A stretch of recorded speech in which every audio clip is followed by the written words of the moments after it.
สบายดีทุกคนวันนี้พบกับน้องน้ำอีกเช่นเคยเนาะและในคลิปนี้งับจะพาทุกคนเดินทางไปเที่ยวและจะเป็นอะไรนั้นงับก็จะให้ทุกคนติดตามรับชมไปพร้อมกันเลยเนาะแต่ก่อนที่ไปรับชมคลิปอย่าลืมกดไลค์กดแชร์กดซับสไครต์เพื่อเป็นกำลังใจให้น้องน้ำได้สร้างสรรค์ผลงานใหม่ๆออกมานั่นเองขอสารเอาไปรับชมกันเลยทุกคนและตอนนี้ก็ได้เริ่มออกเดินทางแล้วเด้อท่านผู้ชมออกเดินทางประมาณ7:00 นปลายแต่ว่าสิฮอดจุดหมายเฮาจักโมงก็ยังบ่ทันฮู้เนาะเดี๋ยวก็ติดตามรับชมไปน้ำกันนี่แหละทุกคนพอแต่ออกมาวิดบ้านมาฮอดเส้นทางเลขที่12เนาะกำลังปรับปรุงใหม่เบิ่งขี้ฝุ่นแท้ขี้ฝุ่นว่าขันคนที่ขึ้นรถจักรหันสิขนาดใดทุกคนบ่แม่นอันผมสีอันนะเบิดได้บ่ คนตางอนอ่องหล่อง ตอนนี้ก็มาฮอด3 แยกแล้วทุกคนแต่ว่ายังบ่ฮอดจุดหมายยังบ่ทันได้ครึ่งทางซ้ำโอ้ยจักโมงเด้จังสิฮอดนี่คิดว่าน่าจะ3-4 โมงเนาะทุกคนเนาะ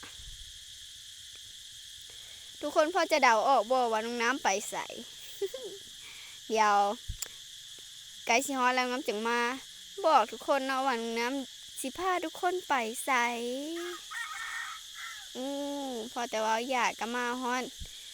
น้ำเทินแล้วเนาะ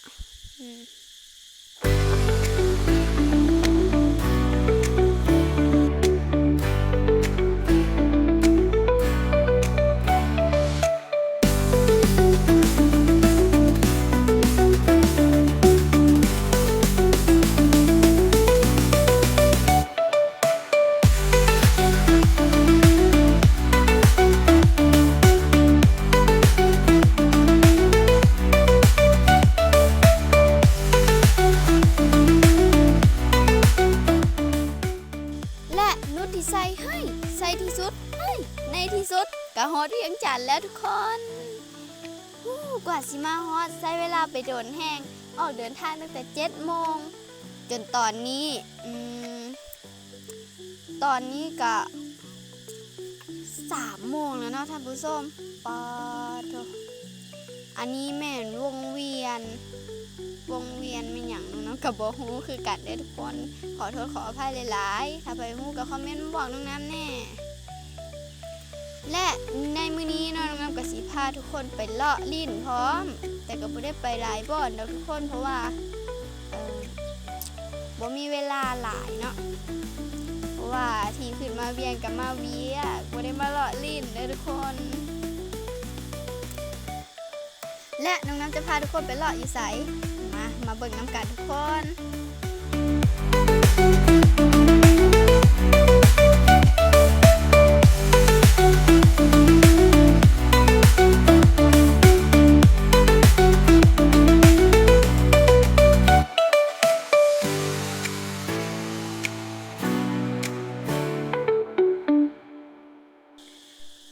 ทุกคนส่วงนี้ก็คือขาดน้ำมันแห้งเนาะเบิ่งเขาเจ้าต่อคิว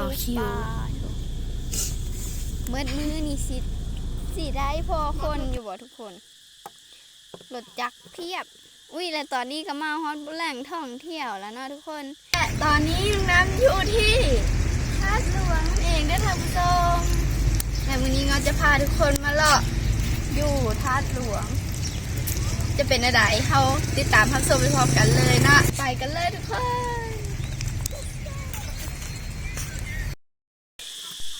ทุกคนแล้วน้ำก็ได้มาเลาะธาตุหลวงในฮอบ7 ปีเนาะที่บ่ได้มาตอนนี้ก็อายุ14 ปีแล้วปอโถ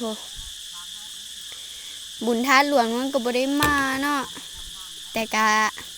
ได้มาเลาะสำนี้ง้ำก็ดีใจแล้วทุกคนเดี๋ยวง้ำจะพาทุกคนเข้าไปในนั้นเนาะ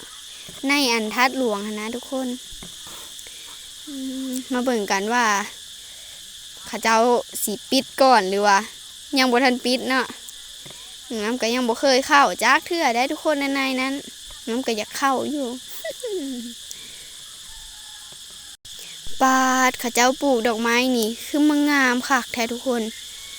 เป็นสี่เหลี่ยมอกตกคักเลย และอันนั้นกันน่าจะแม่นวัดเนาะป้ออลังการงานสร้างแท้ทุกคนเอ้ยและนี่ก็คือธาตุหลวงนั่นเองและในมือทีมงานไปเนาะตามที่ได้เห็นเลยก็คือส่วนหลายแม่นจะมีแต่ชาวต่างชาติเด้อท่านผู้ชมมานี่ก็คือหลายแฮะชาวต่างชาตินี้มีทั้งคนจีนคนฝรั่งก็มาเนาะแล้วก็เวียดนามเวียดนามอะไรทุกคน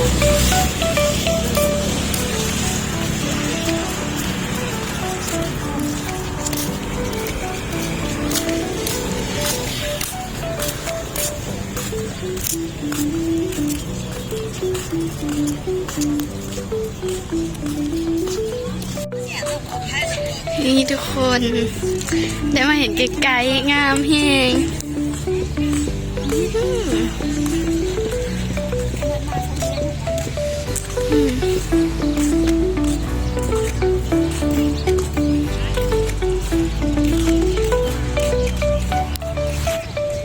และนี่ก็คือรูปปั้นของเจ้าไซเศรษฐาธิราชเดี๋ยวท่านผู้ชม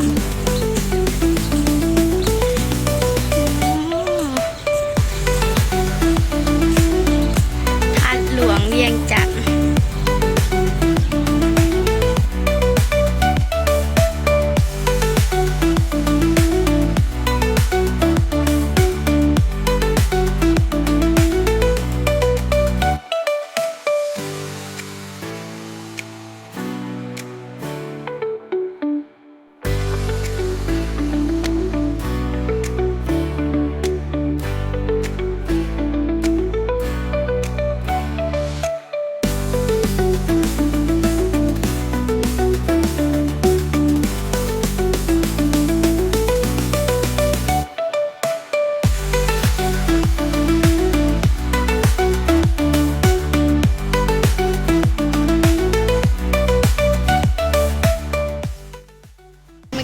ว่าสิเข้าไปในท่าหลวงเนาะแต่ว่าเขาปิดก่อน มาซาโพดมันเท่าหน้ามาใหม่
มาเลาะธาตุหลวงครั้งนี้เนาะกะ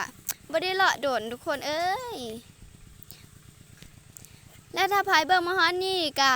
อย่าลืมกดไลค์กดแชร์และกด Subscribe เพื่อเป็นกำลังใจให้น้องน้ำได้สร้างสรรค์ผลงานใหม่ออกมาเนาะสำหรับคลิปนี้ขอตัวลาไปก่อนบ๊ายบาย